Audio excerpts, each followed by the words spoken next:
अयोध्या कांड रामायण का दूसरा कांड है, जिसमें भगवान राम के वनवास का मुख्य घटनाक्रम विस्तार से वर्णित है। इस कांड की कथा मुख्य रूप से अयोध्या के राजमहल और इसके आसपास की घटनाओं पर केंद्रित है, जिसमें राजा दशरथ, रानी कैकेयी और भगवान श्री राम की भूमिका अत्यंत महत्वपूर्ण है। अयोध्या नगर में राजा दशरथ का राजकाज बहुत ही समृद्ध और सुशासन था।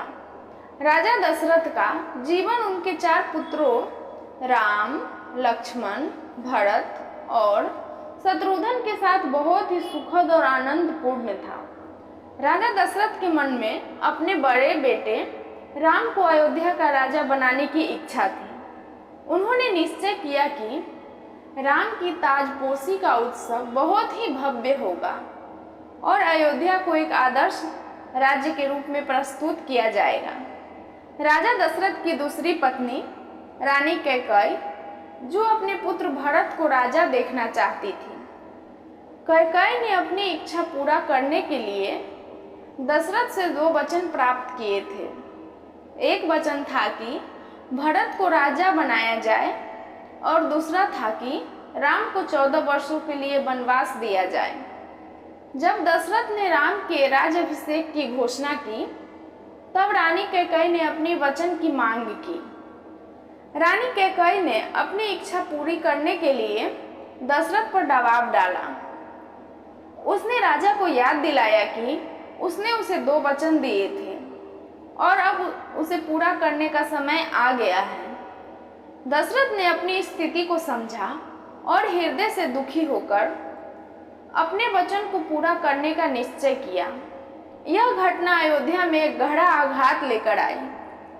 जब राजा दशरथ ने राम को वनवास देने का निर्णय लिया, तो राम ने अपने पिता की आज्ञा को स्वीकार किया। उन्होंने यह निर्णय पूरे निष्ठा और धैर्य के साथ लिया। राम ने अपनी पत्नी सीता और भाई लक्ष्मण को भी वनवास में साथ चलने के लिए आमंत्रित किया। सीता और लक्ष्मण ने भी राम के साथ वनवास जाने का निर्णय लिया और इस प्रकार तीनों ने अयोध्या से निकलकर वन की ओर प्रस्थान किया। राम के साथ वनवास पर जाने का निर्णय लेने वाली सीता ने अयोध्या के सुखमय जीवन को त्याग दिया और कठिनाइयों भरे वनवास को अपनाया। उनका यह त्याग और समर्पण राम के प्रति अटूट प्रेम को दर्शाता है। लक्ष्मण ने भी अपने भाई के साथ जाने का निर्णय लिया, ताकि वे दोनों मिलकर वनवास की कठिनाइयों का सामना कर सकें। राम के वनवास के बाद अयोध्या में शोक का माहौल बन गया। नगरवासियों और रानी कौशल्या का हृदय टूट गया था। राजा दशरथ, जो अब अपनी भूलों और वचन को लेकर अत्यंत दुखी थे, शोक में डूबे हुए थे। उनकी अवस्था अत्यंत दयनीय थी और वे लगातार अपने पुत्र राम को वापस लाने की कोशिश में लगे हुए थे। जब भरत ने अयोध्या लौटकर देखा कि राम वनवास में है और राज्य की स्थिति अत्यंत दयनीय हो गई है, तो उन्होंने राम को वापस लाने का निश्चय किया।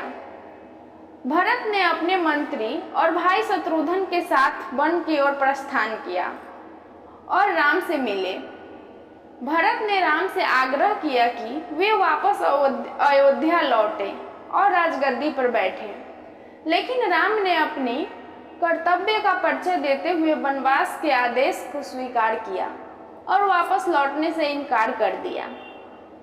राम की अनुपस्थिति में भरत ने अयोध्या की जिम्मेदारी संभाली। उन्होंने राम के चरण के जूते को राजगद्दी पर रखा और खुद को केवल राम की प्रतिनिधि मान लिया। भरत ने अयोध्या के नागरिकों को विश्वास दिलाया कि जब तक राम वनवास से वापस नहीं आ जाते, वह केवल उनके आदेश का पालन करेंगे और राज्य का उचित संचालन करेंगे। इस प्रकार भरत ने राम के आदर्श और नैतिकता का पालन करते हुए राजगद्दी पर कदम रखा। अयोध्या कांड की समाप्ति के साथ भगवान राम का वनवास और भरत का राजगद्दी पर कदम आदर्श धर्म और कर्तव्य का उदाहरण प्रस्तुत करता है। इस कांड के माध्यम से राम की निष्कलंक और आदर्श व्यक्तित्व की झलक मिलती है, जो भविष्य की पीढ़ियों के लिए प्रेरणा का स्रोत है। अयोध्या कांड की कथा में एक महत्वपूर्ण मोड़ प्रस्तुत करता है, जिसमें परिवार, धर्म और कर्तव्य की जटिलताओं को बड़े ही प्रभावी ढंग से दर्शाया गया है।